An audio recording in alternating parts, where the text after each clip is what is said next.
প্রিয় বাবা, তুমি চলে গেছো কত বছর হলো। আমি হিসেব করতে চাই না। কারণ যতবার হিসেব করি, ততবার কেবল শূন্যতা বেড়ে যায়। তবুও আজ তোমার উদ্দেশ্যে এই চিঠি লিখছি।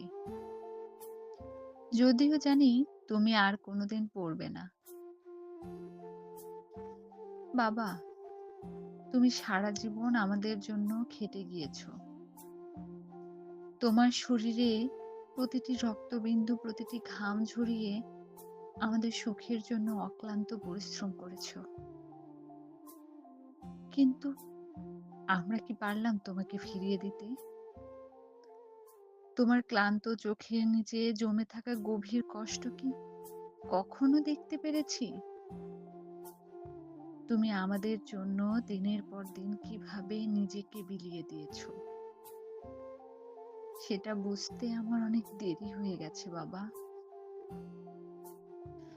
আজ যখন তোমার জায়গাটা ফাঁকা দেখি, তখন বোঝাতে পারবো না কতটা অসহায় লাগে।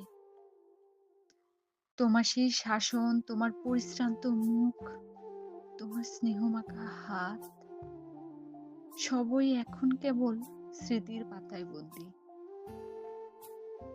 তোমাকে হারানোর পর বুঝেছি,